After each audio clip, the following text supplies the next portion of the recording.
Assalamualaikum warahmatullahi wabarakatuh. Alhamdulillah wassalatu wassalam ala Rasulillah wa ala alihi wa sahbihi wa mawalah, amma ba'du, fa ya ibadallah usikum bitaqwallah faqad fazal muttaqun. Jamaah rahimakumullah, pagi ini kita akan membahas harta dalam keluarga. Tadabbur hadis riwayat Abu Dawud. Bagian yang pertama, jadi makalahnya terbagi dua dengan pertemuan yang akan datang. Hadisnya pendek tetapi isinya cukup panjang. Sulaiman bin Ash'ash. Jadi Abu Dawud itu namanya Sulaiman. Sulaiman bin Ash'ash. Kenapa disebut Abu Dawud? Karena punya anak namanya Daud. Jadi dikenal dengan Abu Dawud. Beliau lahir tahun 202, wafat 275 Hijriah. Makanya sanad atau mata rantainya cukup panjang. Haddasana Muhammad bin Al-Minhal, haddasana Yazid bin Zurai, haddasana Habib Al-Muallim an Amri bin Shu'aib an abihi an jaddihi anna rajulan atan nabiyya sallallahu alaihi wasallam. Anna rajulan, sesungguhnya seorang laki-laki, atan nabi sallallahu alaihi wasallam, menghadap atau datang kepada Nabi. Faqala, dan dia berkata, ya Rasulullah, wahai Rasul, innali, sungguhnya bagiku, malan, harta, wawaladan, dan anak,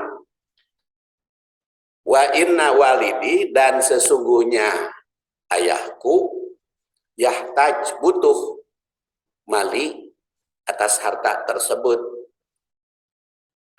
Qala, maka Rasul bersabda, anta, engkau, wa maluka, dan harta engkau, liwalidika, untuk ayahmu, untuk orang tuamu. Inna auladakum, sesungguhnya anak-anakmu, min atyabi, dari yang baik-baik, kasbikum, usahamu. Fakulu, maka makanlah oleh kalian, min kasbi auladikum, hasil usaha anakmu. Uraiannya nanti.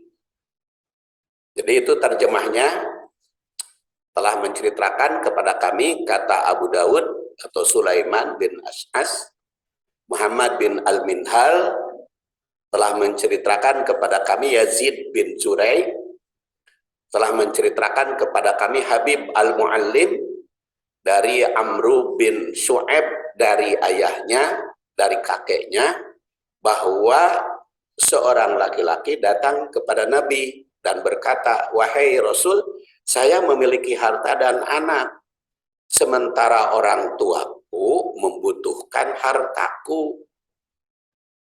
Maka beliau bersabda, kamu dan hartamu adalah milik orang tuamu. Sungguhnya anak-anak kalian termasuk hasil usaha kalian yang terbaik. Maka makanlah dari hasil usaha anak kalian. Itu hadis riwayat Abu Dawud, dan halaman serta nomor hadisnya bisa dilihat. Kita lihat sekarang perbandingan matan atau redaksi hadis. Hadis ini dari 7 muhadis yang kita kaji. 7 muhadis itu adalah Ahmad, Abu Dawud, Tirmidzi, Nasai, dan Ibnu Majah. Ternyata dari 7 ahli hadis itu tidak semua meriwayatkan hadis ini. Karena hanya 3 ulama yang meriwayatkan hadis ini, yaitu Ahmad yang wafat 241, Abu Daud 275, dan Ibnu Majah. Ibnu Majah itu namanya Muhammad Ibnu Majah. Sementara yang lain tidak meriwayatkannya. Jadi hanya 3 muhadis yang meriwayatkan hadis ini. Dan matanya ada sedikit perbedaan atau redaksi hadisnya. Ada yang menggunakan ata a'robiyun, itu riwayat Ahmad. Ata datang a'robi. Kalau a'robi itu artinya Arab dusun, Arab kampung, atau bukan Arab, bukan orang kota. Ada juga mengatakan an-narojulan, jadi riwayat Ahmad itu ada 3 kali dia meriwayatkan riwayat Ahmad itu. Ada yang menggunakan ata a'robi, itu nomor 6391, an-narojulan 6608, dan anna a'robiyan yaitu 6706. Itu riwayat Ahmad 3 kali beliau riwayatkan. Sedangkan Abu Dawud 1 kali, yaitu anna rojulan atan nabi. Dan Ibnu Majah 2 kali. Jadi anna rojulan, ada ja'a rojulun. Jadi macam-macam redaksinya, memperhatikan tabel di atas, tampak bahwa 3 rawi hadis itu menggunakan redaksi yang berbeda satu sama lain. Dan tadi sudah saya uraikan, ya. Kemudian juga ada perbedaannya, selain ata a'robi, anna a'robian, dan anna rojulan, dalam riwayat Ahmad 6608 itu diterangkan takhosom atahu. Jadi seorang laki-laki itu berselisih paham, berbeda paham dengan orang tuanya. Berbeda paham kumaha, cek anakna, cek laki-laki itu anak saya yang butuh, cek orang tua. Jadi timbul perbedaan paham di kalangan mereka itu. Maka bagaimana seharusnya kalau harta yang dimiliki oleh kita hanya 1, diminta oleh orang tua dan diminta oleh anak, yang mungkin sekarang diminta oleh istri, gitu, diminta oleh 3 pihak. Bagaimana cara penyelesaiannya? Maka hadis ini menjawab. Dan ini adalah sanadnya, ada yang panjang, tapi kalau Ahmad tentu pendek, karena Ahmad mah hidupnya lebih awal dari Bukhari, dari Muslim, maupun Abu Dawud. Jadi otomatis mata rantainya lebih pendek kalau Imam Ahmad.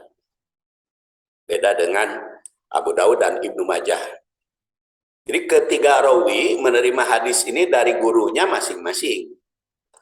Ahmad 3 kali meriwayatkan hadis ini dari gurunya Yahya.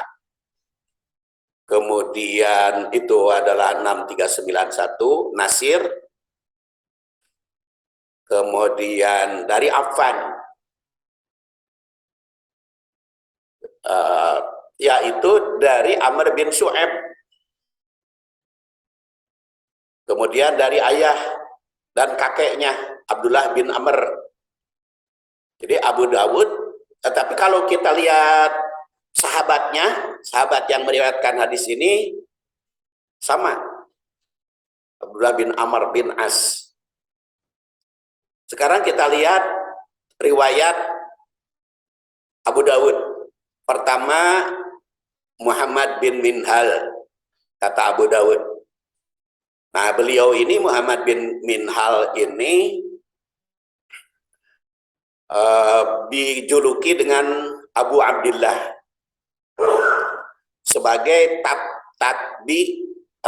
tabi atba, kurang bak ya, kurang B.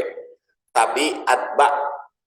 Jadi kan sering kita kemukakan bahwa tobakot atau tingkatan sanad itu ada 4.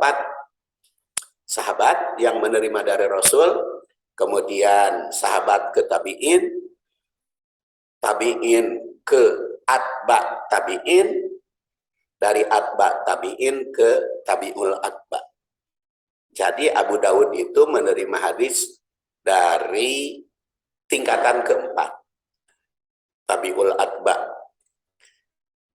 Dan beliau wafat 231. Dan sebanyak 10 hadis diriwayatkan oleh beliau. Dari Yazid bin Zuri'.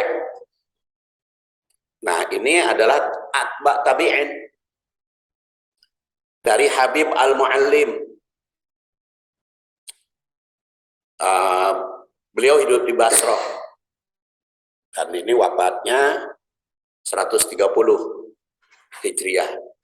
Dan oleh para ulama dianggap kuat, dapat dipercaya. Dari Amr bin Shu'aib, beliau merupakan cicit dari sahabat Rasul yang bernama Abdullah bin Amr bin As. Amr bin Shu'aib itu namanya Muhammad bin Shu'aib bin Muhammad.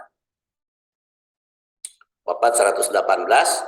Dari Abihi, an abihi, dari ayahnya. Ayahnya adalah ayah Amr, yaitu berarti Shu'aib bin Abdullah bin Amr bin As. Itu tabi'in. Dari jadihi, dari kakeknya, yaitu Abdullah bin Amr bin As. Jadi sahabat itu ada Abdullah bin Amr bin As, ada juga Amru bin As. Kalau Abdullah bin Amr bin As itu ahli hadis. Dia tukang ibadah, ahli ibadah. Itu Amru bin As, Abdullah bin Amr bin As. Kalau Amru bin As gagahnya dalam bidang politik, dalam bidang diplomasi.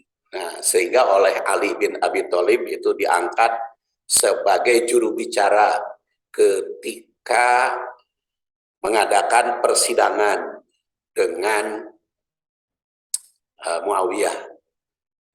Itu kan ceritanya Amr bin As. Kalau ulangi ya, Amr bin As itu menjadi diplomat Muawiyah bin Abi Sufyan. Sedangkan Ali bin Abi Thalib itu Abu Musa al-Asy'ari. Ini kan juru bicaranya.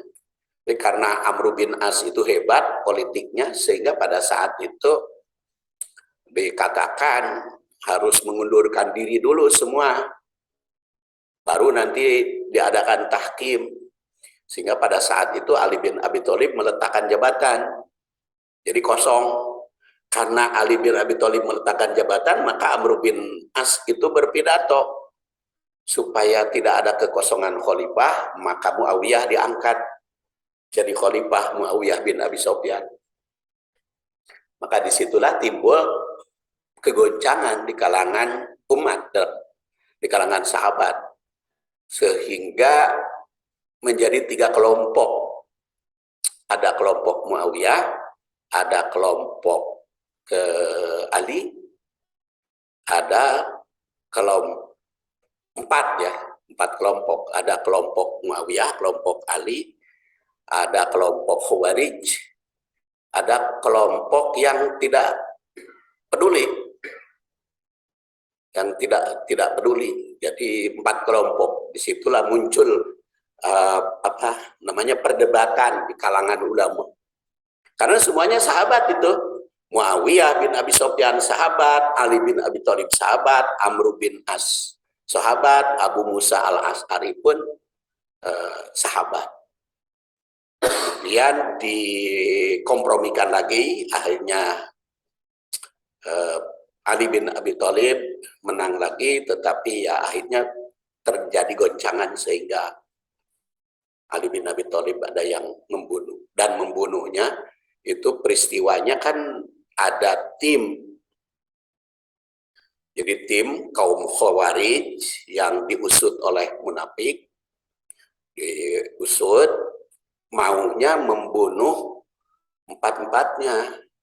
Makanya diutus itu ba'da sholat subuh. Ada yang diutus ke Muawiyah, ada yang diutus ke Ali, ada yang diutus ke Amr bin As, ada yang diutus ke Abu Musa al-Asy'ari, diutus para pembunuh itu ke masjid-masjid. Dan ternyata yang 3 itu teka masjid waktu itu teh. Yang ke masjid cuma 1, Ali bin Abi Thalib. Maka dibunuhlah Ali bin Abi Thalib. Nah, karena Ali bin Abi Thalib dibunuh, maka di Kupah diangkat putranya, itu Hasan bin Ali.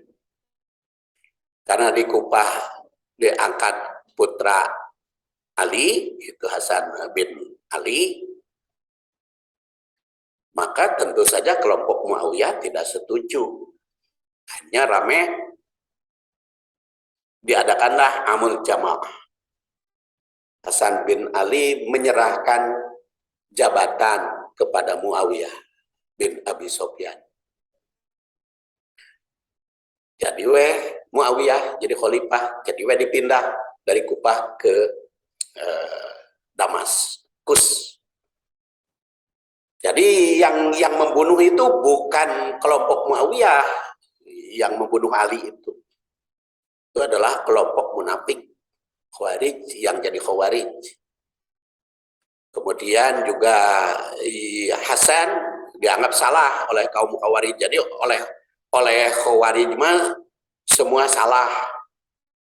Ya, baik Muawiyah, Abu Musa, Amr bin As, Hasan, semuanya dianggap salah. Sampai Hasan juga dibunuh. Bukan oleh Muawiyah. Bukan.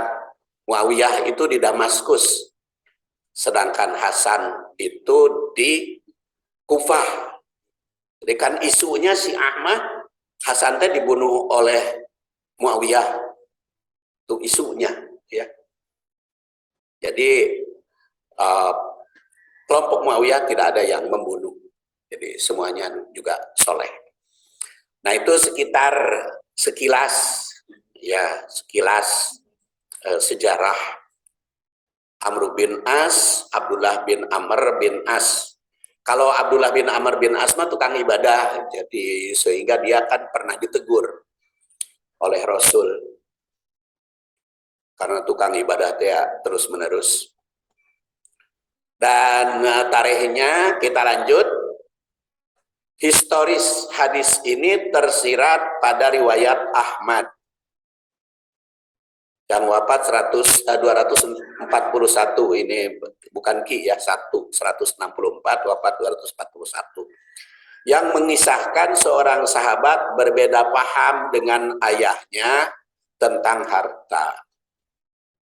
Kemudian konsultasi kepada Rasul sebagaimana ditandaskan di dalam tabel tadi, anna rojulan atan Nabi Shallallahu Alaihi Wasallam, sesungguhnya seorang laki-laki datang kepada Nabi Shallallahu Alaihi Wasallam, yukhosimu abahu, jadi mengadukan atau bukan mendakwa ya, mengadukan persoalan dengan ayahnya. Kan Rasul itu sebagai hakim. Jadi para sahabat itu bertahakum apapun, baik urusan keluarga, urusan rumah tangga, urusan politik, urusan apapun, pasti kalau ada persoalan mengadu kepada Rasul. Maka yukhosimu abahu, mengadukan ayahnya. Faqala ya Rasulullah, wahai Rasul, inna hada qad ihtaja ila mali. Sungguhnya ini ayahku itu butuh kepada hartaku. Bagaimana? Padahal harta ini dibutuhkan oleh keluargaku. Jadi secara sejarah Ini penyelesaian urusan harta di dalam keluarga, di dalam rumah tangga. Maka Rasul menjawab, anta wa malu kali abi. Kemudian kita lihat tashih hadis ini. Hadis ini selain diriwayatkan oleh Ahmad, Abu Dawud, Ibnu Majah, diriwayatkan pula oleh Al-Baihaqi. Tapi tidak dikutip Al-Baihaqi karena kita terfokus membahas hadis ini kepada ketujuh ahli hadis. At-Tirmidzi, At-Tibriji yang wafat 741 Hijriah dalam kitabnya Muskat Al-Misbah menganggapnya sebagai hadis sahih. Demikian pula Nasiruddin Albani yang wafat 1999 Masehi meyakini bahwa hadis ini merupakan hadis sahih. Populer juga di sini di kalangan para penyarah hadis seperti Aunul Ma'bud, ya, Sarah Abu Dawud, ada Tuhwatul Ahwadi, Sarah Sunan Tirmidzi, ada Syiah As-Suddi, Ibnu Majah, ada Musnad Abi Hanifah, kemudian Ibnu Qotton menyebut bahwa mata rantai sanad hadis ini sahih.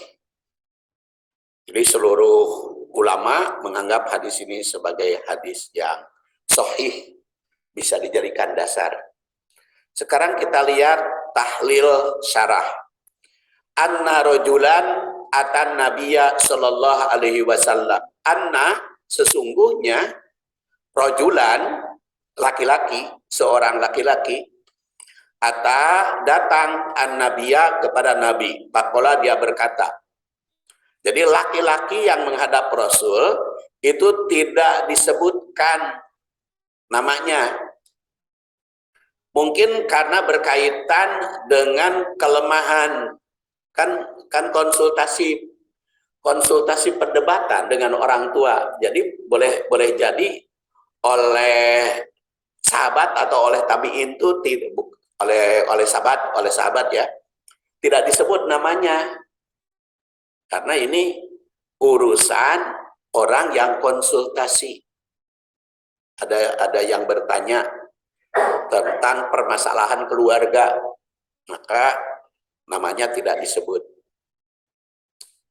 Itu biasanya penghormatan para sahabat itu. Boleh jadi karena yang datang tersebut berganti-ganti, bisa juga. Pada suatu saat sahabat dia, saat yang lain sahabat yang lain, maka tidak disebut makanya disebut inna rajulan, laki-laki. Itu bisa saja bukan hanya satu. Nah, Ahmad kemudian di situ dan Al-Baihaqi juga. Al-Baihaqi itu rawi hadis di abad ke-5 ya, wafatnya 458. Menyebutnya anak A'robian. Sesungguhnya dusun Arab menghadap Rasul. Sebagaimana sering dikemukakan dalam bab kajian hadis lain, sahabat yang tidak disebut itu oleh sahabat yang meriwayatkan tidak menurunkan kualitasnya. Jadi kalau sahabatnya tidak disebut nama, asal itu yakin sahabat, karena yang berbicaranya juga sahabat, maka itu sudah pasti diakui keabsahannya, walaupun tidak disebutkan nama. Makanya di sini disebut anna rajulan atau anna a'robiyan.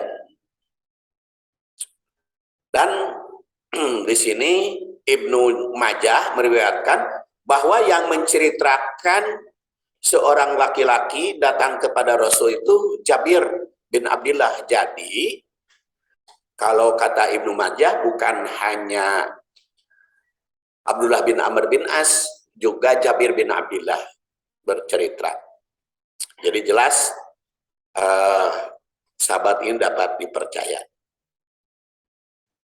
Dia mengatakan, ya Rasulullah, wahai Rasul, innali malan wa waladan. Wahai Rasul, sesungguhnya aku memiliki harta dan memiliki anak. Inilah pengaduan seseorang kepada Rasul bahwa dia memiliki harta dan memiliki anak. Apakah harta yang dimilikinya itu menjadi milik anak ataukah milik orang tua? Ungkapan ini menerangkan bahwa orang tersebut sudah dewasa, sudah pasti. Karena dia memiliki anak. Kalau memiliki anak, ya berarti kan sudah dewasa, diceritakannya. Dia juga sadar bahwa harta yang dimilikinya itu bukan hanya untuk kepentingan diri sendiri.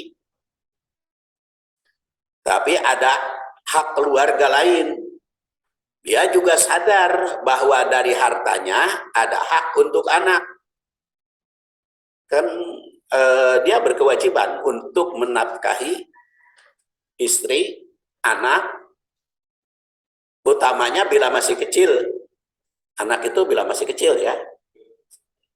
Sebab kalau anak sudah dewasa, itu kan beda lagi. Jadi orang tua itu berkewajiban menafkahi anak apabila anaknya belum dewasa. Dalam Al-Quran itu tersirat bahwa anak kecil itu menjadi tanggung jawab orang tuanya hingga dewasa. Ingat kepada ayat surat Al-Baqarah 233. Wal walidat yurdi'na auladahunna haulaini kamilaini liman aroda ayyutimar rodha'ah. Yang sudah kita bahas pada waktu yang lalu ketika mengkaji hadis berkaitan dengan tanggung jawab orang tua terhadap anak. Jadi kasih sayang ibu tidak boleh dipisahkan dengan anaknya. Ketika hadis itu dibahas, karena ayat ini masuk di dalamnya. Karena kalau membahas hadis, pasti membahas Quran. Dan kalau membahas Quran, pasti membahas hadis.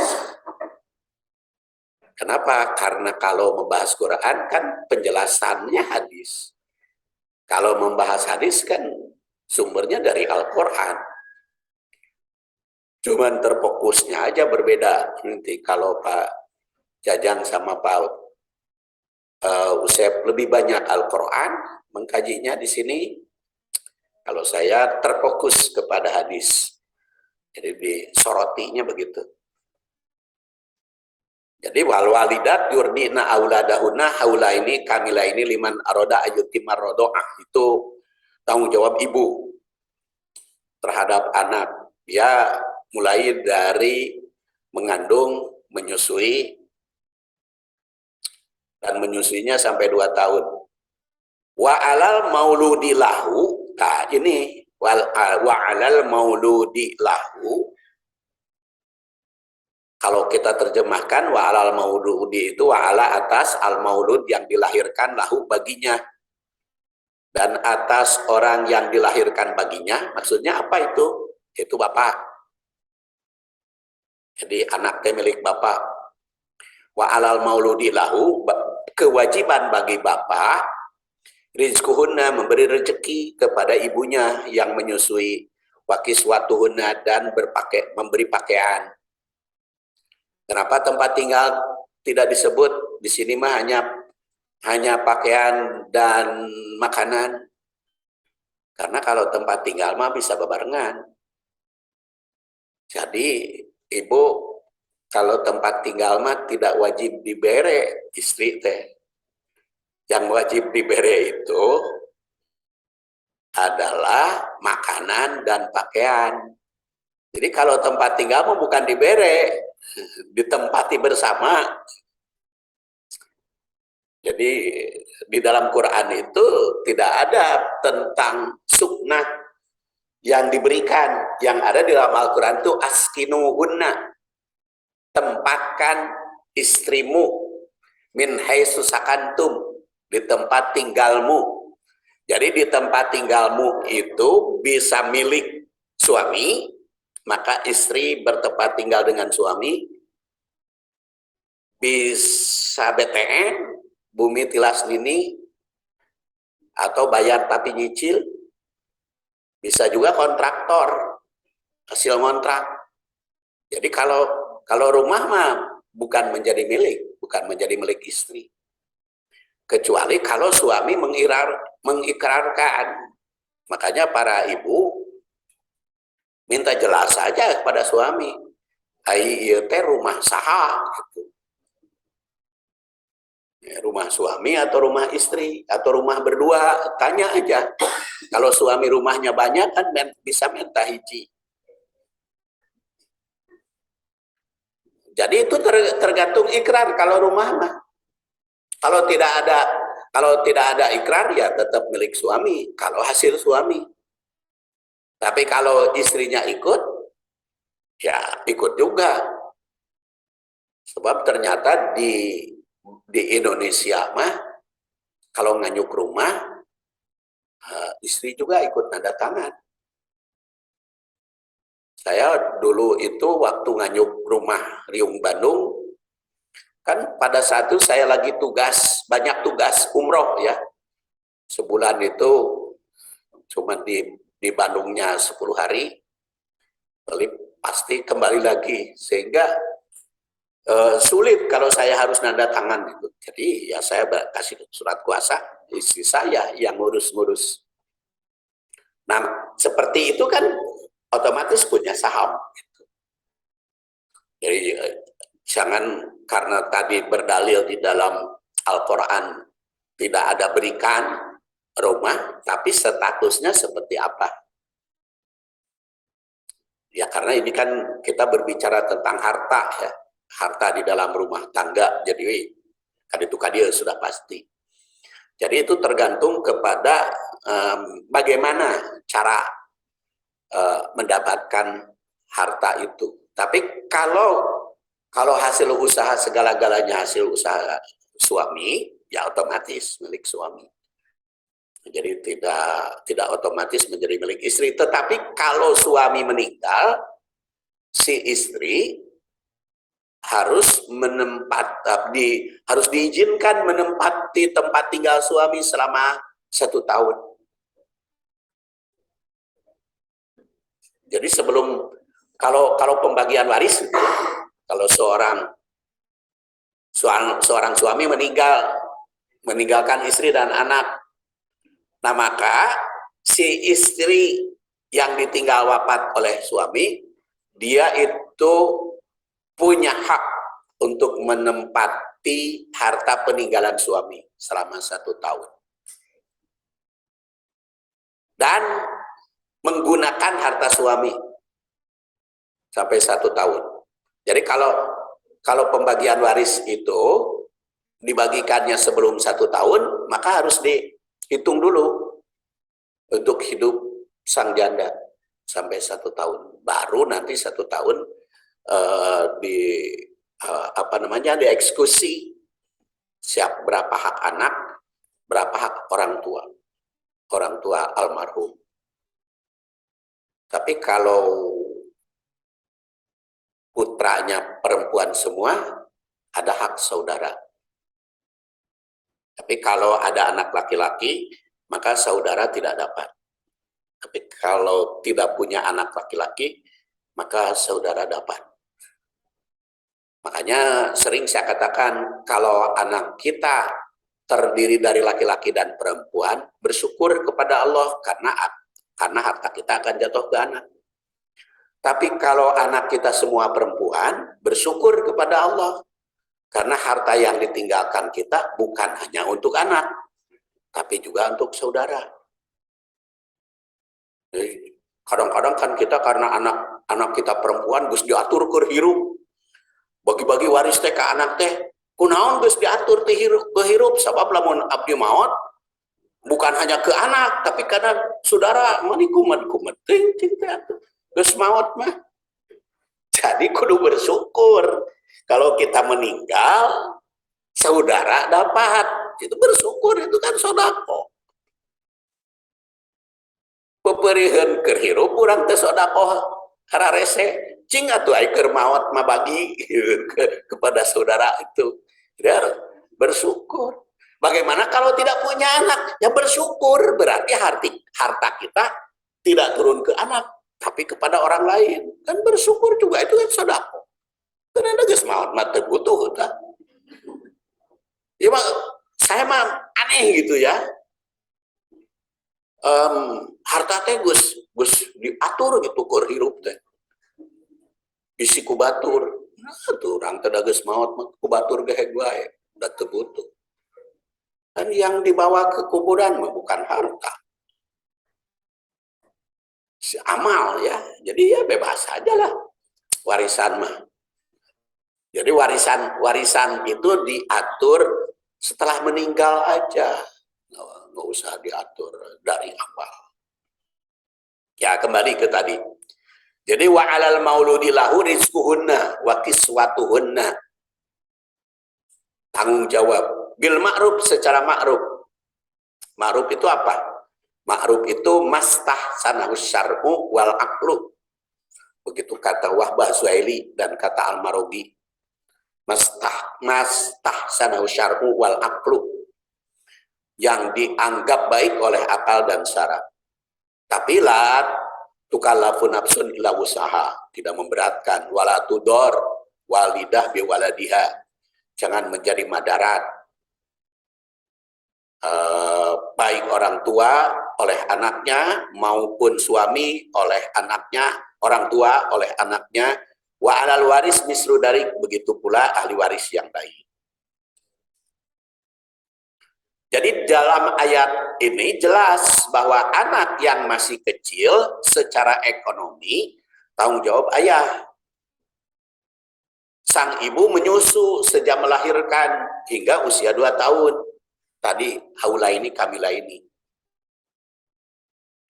Sedangkan biaya hidup anak dan istri merupakan tanggung jawab ayah. Tanggung jawab si suami. Semua itu tidak boleh memberatkan pihak manapun, melainkan harus saling meringankan. Jika anak itu sebagai anak yatim, maka harta peninggalan ayahnya harus diurus oleh pengampu untuk biaya hidup. Jika tidak ada tidak anak yatim, tidak punya harta, maka harus oleh orang yang mampu. Dan jaminan dari Rasul, ana wa kafirul yatim fil jannah hakada, sambil berisyarat dengan telunjuk dan jari tengah. Aku bersama pengurus anak yatim di surga seperti ini, bergandengan.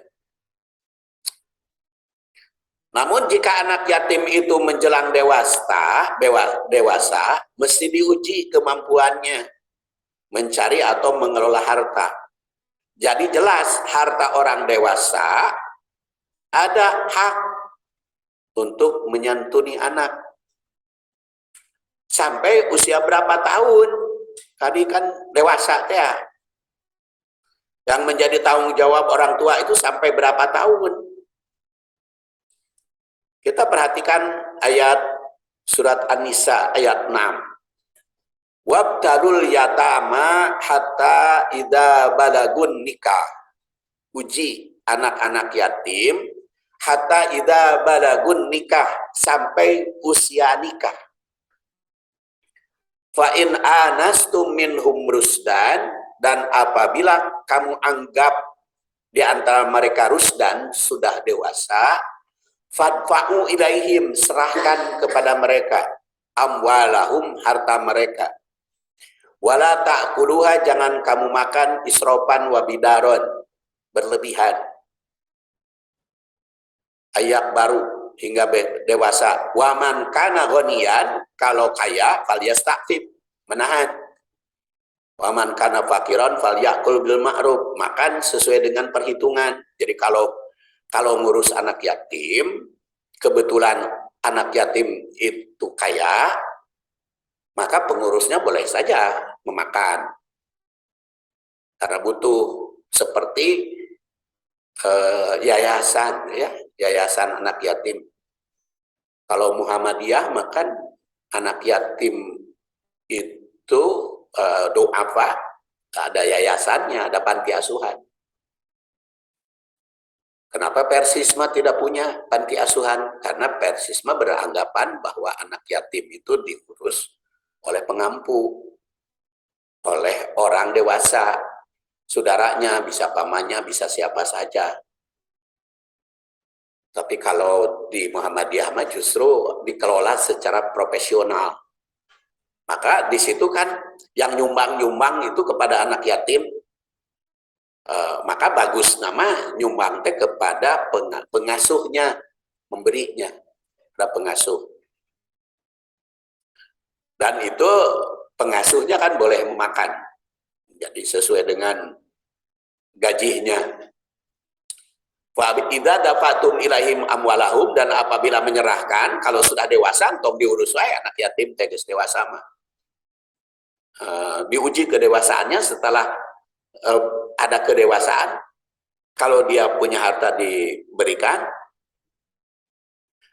kalau butuh disumbang, tapi ketika menyerahkan, Pak Asyidu alaihim, saksikan, wa kafa billahi hasiba, dan Allah cukup pengawas, memperhitungkan, mengaudit. Jadi dalam ayat ini tidak disebut secara langsung umur berapa anak itu menjadi tanggung jawab orang tua. Anak yatim itu diurus sampai umur berapa kan tidak disebut. Tapi di sini ditegaskan hatta ida balagun nikah. Jadi kalimatnya teh balagun nikah. Kenapa pakai balai gitu? Karena kalau balagun nikah maknanya teh dua. Pertama, balagun nikah tuh orangnya sudah nikah, itu balagun nikah. Yang kedua, belum nikah tapi sudah usia nikah. Makanya hadis ayatnya balagun nikah. Jadi kalau sudah usia nikah, walaupun belum nikah, anak itu harus sudah dewasa, harus sudah mandiri. Jadi tanggung jawab orang tua kepada anak dalam bidang ekonomi sampai berapa dalam bidang ekonomi teh? Jawabannya hatta idza balagun nikah. Idza balagun nikah itu maknanya apa? Pertama, usia nikah walaupun belum nikah. Kedua, sudah nikah. Kalau sudah nikah orang tua nggak tanggung jawab. Makanya kalau anak kita bobogohan, buburu kawinkeun. Nah, buburu kawinkeun, geus kawin kan lepas, jadi tidak usah tanggung jawab, teu capek-capek kan. Makanya saya mah dulu begitu anak hayang kawin lah kawinkeun. Tapi ini hararese teuing. Can boga duitna keur hajatna, terserah hajatna mah. Jadi karena bukan itu yang penting kan nikah akan di karena berdasar ayat ini kalau dia sudah nikah sudah kita tidak tanggung jawab, tinggal kita aja tanggung jawab dengan istri kita karena anak sudah lepas hatta idza balagun nikah atau setelah usia nikah. Nah, usia nikah ini berapa? Maka itu ditentukan oleh uruf, oleh adat. Seperti di Indonesia, laki-laki usia nikah itu sekarang 21 dan perempuan 19. Jadi kalau anak laki-laki kita sudah 21, sudah harus dewasa walaupun belum nikah. Jadi sudah lepas orang tua tuh. Tanggung jawab tuh. Makanya ripuh-ripuh ting sebetulnya ngurus anak teh. Jadi ngurus dari leutik sampai umur 21 lepas gitu. Nah, kemudian kalau perempuan 19 atau sudah nikah, lepas. Jadi untuk ribu-ribu gitu. Jadi makanya kalau melaksanakan syariat Islam itu untuk ribu gitu, ngurus anak teh. Kan we, ai geus 21 masih ngurus sorangan. Kan urang mah sok karunyaan teh we. Anak geus 40 tahun masih disumbang.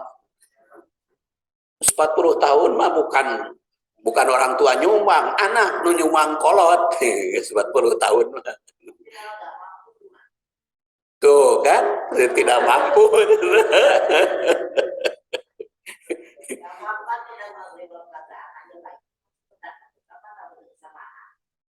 Ya, iya sedekah. Cuman eta karunya ayo wae dibere keun sina dewasa. Ya, iya, sina dewasa, sina mandiri. Kalau hayo wae disubuk terus ya anger we. Teu mikir. Jadi justru ini tahapan pendidikan urusan harta itu ada batasnya. Jadi kalau menjelang, bahkan di sini menjelang ya, menjelang dewasa itu menurut Ibnu Katsir itu 15 tahun karena berdalil kepada Ibnu Umar ketika minta izin kepada Rasul mau berperang, perang Badar tidak diizinkan karena kamu masih kecil, tapi ketika perang Uhud diizinkan karena sudah dewasa, jadi 15 tahun ketika perang Uhud itu. Jadi itu 15 tahun itu sudah diuji gitu. Sudah diuji mandiri. Sudah diuji mandiri. Ya kalau nyumbang ya jangankan kepada anak atau tetangga aja kan kita bantu. Cuman persoalannya kalau terus-menerus disuguh oleh orang tua, ya kapan gitu orang tua itu menikmati hidupnya, menikmati hidup hasil usaha ketika masih muda, Jadi apalagi kalau anak itu sudah 40 tahun, makanya saya katakan pantas di Indonesia masa pensiun itu dosen 65 masa pensiun. Karena kenapa masa pensiun 65? Karena ketika dia nikah umur 25, kan begitu 65 anaknya geus 40. Jadi geus nyumbang orang tua. Da pensiun mah tuh da leungit pisan duitnya tuh pensiun mah. Ngegejlik. Ya hilangnya sekitar 10 jutaan gitu. Hilangnya itu dari dinas ke pensiun itu. Tapi kan kalau anaknya sudah 40 ya tenang aja walaupun pensiun. Nah tapi seperti tadi aturan ataupun caranya secara bertahap. Jadi sejak dia umur 21 kita sudah lepas gitu. Mereka itu sudah mandiri, sudah cari harta sendiri. 21 kemudian dia nikah secara mandiri, kemudian dia menghasilkan sendiri. Supaya apa? Supaya umur 40 tahun itu si anak nyumbang kepada orang tua. Tapi ternyata banyak juga anak yang belum berusia 40 tahun sudah nyumbang kepada orang tua. Itu lebih bagus. Jadi kalau berdasar hadis ini justru anak menyumbang orang tua kalau hadis ini kalau sudah dewasa. Bahkan di sini fa'in anastum rusdan fadfa'u ilaihim. Jadi tegas. Orang tua harus mendidik anaknya hingga dewasa, usia nikah. Dari masa kecil sampai usia nikah tersebut, maka anak di bawah tanggung jawab orang tua.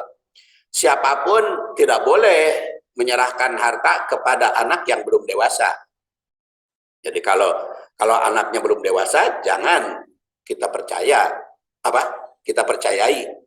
Wala tu'tus sufaha amwalakum allati ja'alallahu lakum qiyama warzuquhum biha waksuhum waqulu lahum qaulan ma'rufa.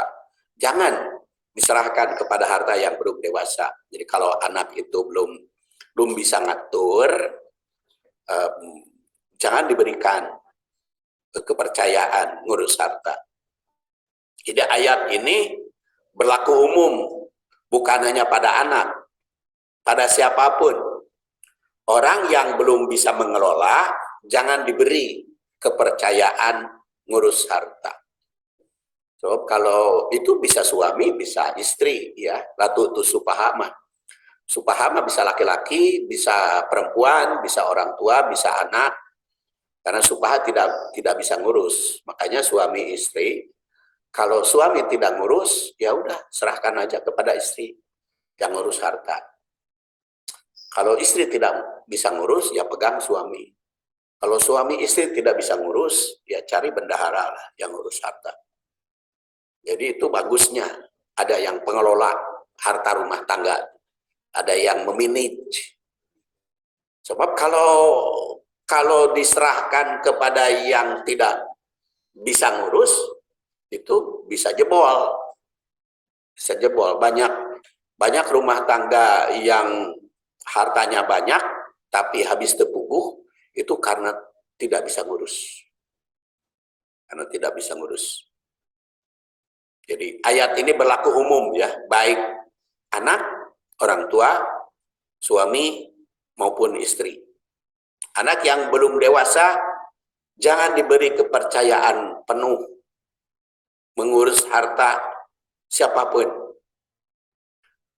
Seperti kita di Indonesia kan, SIM itu kan dikasih oleh polisi apabila sudah punya KTP. Artinya apa? Kalau dia belum punya KTP, belum punya SIM. Kalau belum punya SIM, berarti jangan naik mobil motor. Sekarang kan banyak orang tua memberi motor anak baru SMP. SMP baru berapa? 12 tahun, 13 tahun sudah dikasih motor. Akhirnya kan jadi geng motor. Itu sudah tidak taat aturan. Kan SIM itu baru diberi ketika sudah ada KTP. 17 tahun kan. Jadi kalau 17 tahun jangan dikasih kepercayaan naik motor sendiri. Bayarnya kudu dibonceng kalau belum 17 tahun. Jadi jangan dianggap ini kan peraturan pemerintah. Peraturan Islam itu ada makruf. Ada makruf. Jadi kalau belum punya SIM, jangan disuruh nyupir. Latihan boleh saja di dalam, biar bisa. Tetapi itu ke jalan raya harus tidak boleh diberikan. Itu latu sufaha masih berlaku. Yang diserahkan kepada yang belum memiliki kemampuan. Nah, jika sudah dewasa, usia nikah atau sudah nikah, seperti tadi saya katakan, maka anak tersebut bertanggung jawab atas dirinya sendiri. Jadi kalau sudah di Indonesia mah 21 ya, itu harus sudah mandiri, harus sudah usaha sendiri. Harta yang dimilikinya juga diserahkan pada mereka kalau dia punya harta. Sehingga bisa mengatur sendiri. Jadi jelas isi hadis yang dikaji di sini berisi pengaduan orang dewasa yang menghadap Rasul, menanyakan urusan harta. Orang yang menghadap kepada Rasul Sallallahu Alaihi Wasallam itu, maka dia bertanya, wa inna walidi yahtaju mali. Sesungguhnya orang tuaku butuh hartaku. Inna, sungguhnya walidi, orang tua, ayahku, yahtaju mali, butuh hartaku. Jika pada kajian sebelumnya memberikan gambaran tentang tanggung jawab orang tua pada anak, utamanya dalam urusan harta, Maka kalimat ini menunjukkan pada orang tua. Jadi menafkahi orang tua. Sahabat yang menghadap Rasul itu memiliki anak dan memiliki orang tua. Ternyata orang tuanya membutuhkan harta yang dimiliki. Kalimat yahtaju mali menunjukkan bahwa orang tuaku membutuhkan harta yang dimiliki anak. Jadi mengisyaratkan jika seorang punya anak dan punya orang tua, bagaimana jika ada harta yang satu diminta oleh kedua belah pihak, diminta oleh anak, diminta oleh orang tua. Bagaimana jika satu harta yang dimiliki diminta oleh anak, diminta pula oleh orang tua? Apakah mesti ke anak diberikan atau ke orang tua? Semua keluarga perlu menyadari bahwa dari harta yang dimiliki ada hak orang tua, ada hak kerabat, hak lain untuk dinafkahi, sebagaimana infak bagi mereka. Allah berfirman surat Al-Baqarah 215, yas'alunaka madza yunfikun kul ma anfaqtum min khairin falil walidaini wal aqrabin wal yatama wal masakin wabnis sabil wa ma taf'alu min khairin fa innallaha bihi alim. Mereka bertanya tentang apa yang diinfakkan. Kul, jawab olehmu, ma anfaqtum min khairin, apa saja yang kalian infakkan dari harta yang baik itu, maka falil walidain. Infak itu untuk orang tua. Kalau akrobin, kaum kerabat.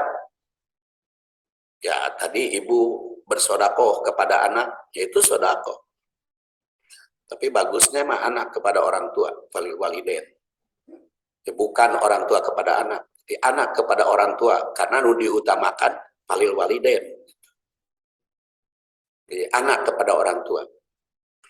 Wal akrobin kaum kerabat, ayatama anak yatim, wal masakin, orang miskin. Orang miskin itu kata BPS 520.000 kemarin per orang. 505.000 kata BPS per orang. Jadi kalau saya di rumah dengan berdua, saya dengan istri saya, berarti kalau saya punya penghasilan 1.010.000 masih miskin.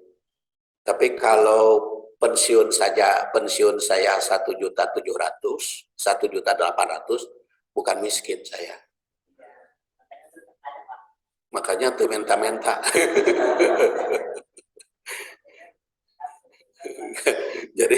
jadi saya bukan orang miskin karena menurut kriteria BPS, karena pensiun saya 1.800.000 per bulan. Jadi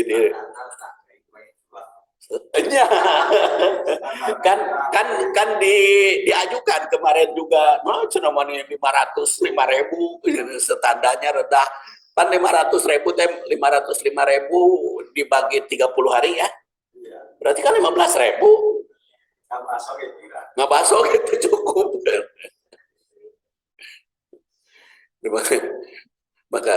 Makanya kalau di bawah, kalau di atas itu ulah menta-menta ke pemerintah gitu. Karena tidak punya hak kan, BPS kan gitu. Jadi makanya yang santunan dari pemerintah BLT itu kan bagi orang miskin. Jadi kalau penghasilannya seperti saya tidak punya hak untuk minta BLT. Karena masih 1.800.000 gitu. Pensiunnya, berarti kan itu lebih. Jadi makanya saya tidak minta lah BLT teken we. Nggak usah. Ya. Tapi hari bensin mah ke orang miskin we dah di bawah 2.000 cc. Jadi kan itu ukuran ya. Jadi kita itu harus menyadari diri sendiri berhak atau tidak. Karena ukuran BPS itu ya standar. Jadi kalau Kalau kita penghasilan lebih dari 505 per orang, jadi kalau punya anak 2 berarti 2.100.000 gitu. Jangan minta. Kalau di bawah itu baru.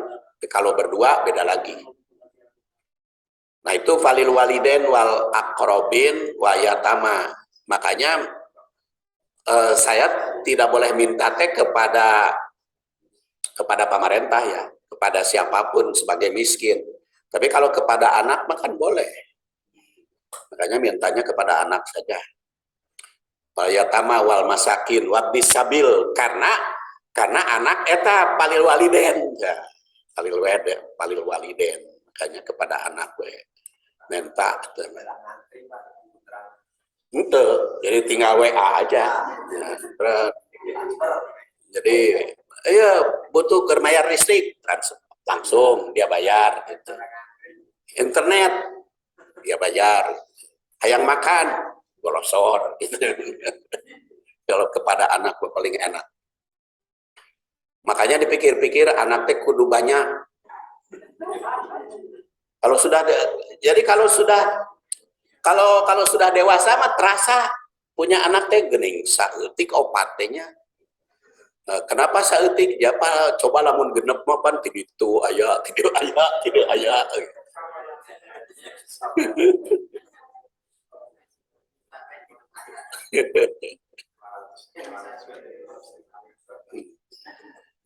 Jadi enak banyak anak itu enaknya gitu ketika kita sudah dewasa.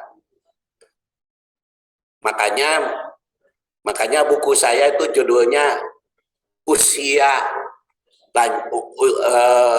lansia itu lebih nikmat daripada usia muda. Usia lansia itu lebih nikmat dari usia muda. Jadi berdasar ayat ini, kembali kepada ayat, jadi yang berhak menerima nafkah itu orang tua, karib kerabat, anak yatim, orang miskin, ibnu sabil, atau anak terlantar.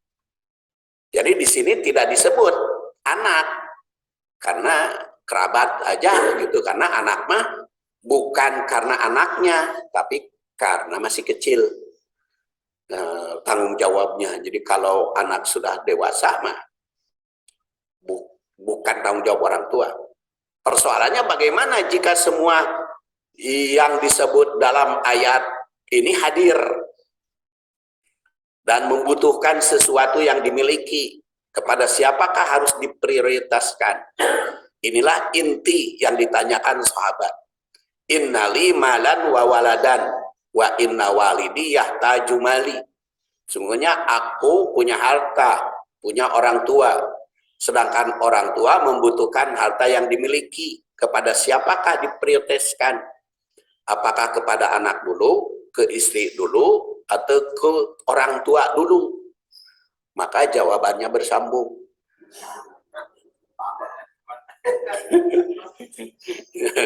Makanya ke orang tua dulu.